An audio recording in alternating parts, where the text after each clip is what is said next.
Hello and welcome back. This is UIX Penguin, and today I'm going to talk to you guys about something called web components. Now, I know the concept of web components isn't all too familiar, but today I just want to cover it at a surface level to help you get a grasp of what we're working with. Excuse the mess on the monitor here, but today I prepared a couple of examples that you might not have realized are actually web components. But before I go into that, you might be wondering what exactly is a web component.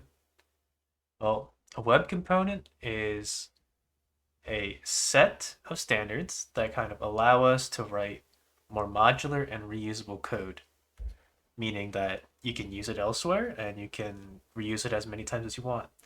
It's a it's a pretty much like a capsule or a brick of an HTML element that you can place when in any kind of build that you're setting up on your own end.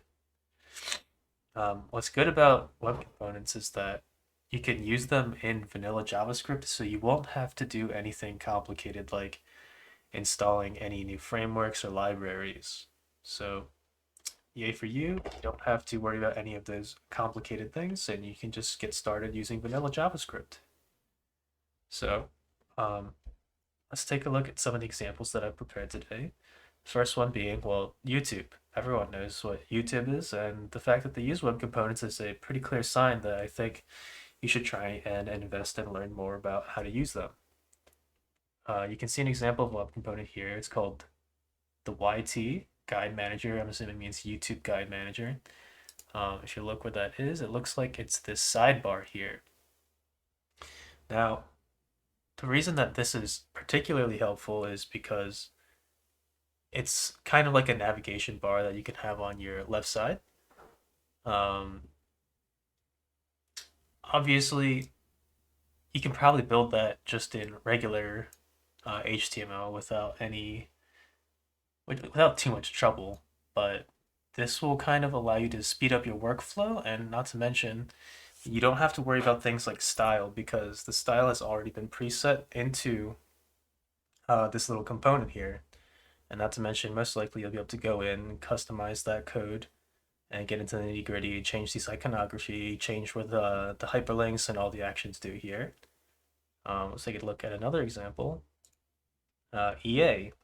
Uh, as you can see here, when I hover over these squares, they're pretty modularized. Like you can see that they're almost exactly identical to each other, and you kind of don't have to worry about any of the style issues.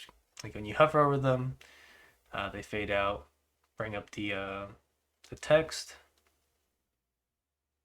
It's pretty consistent across the board, but if you look over here, it's something called an EA game box. This, in and of itself, is also a web component. You can see all the details inside here. And most likely you could probably just change out this background image for, well, whatever you want. You can go ahead and change that on your end once you've implemented this yourself. And another example is actually Xfinity.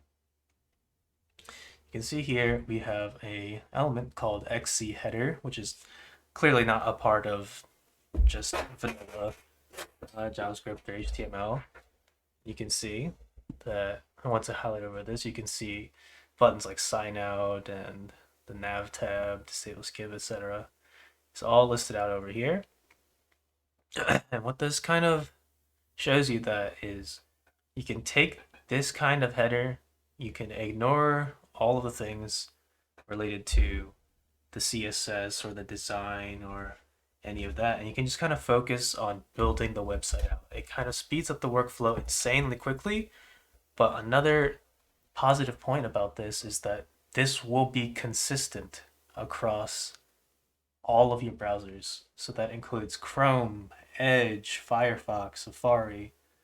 So all of your mainstream browsers have pretty much decided on these web standards and force these components to work everywhere.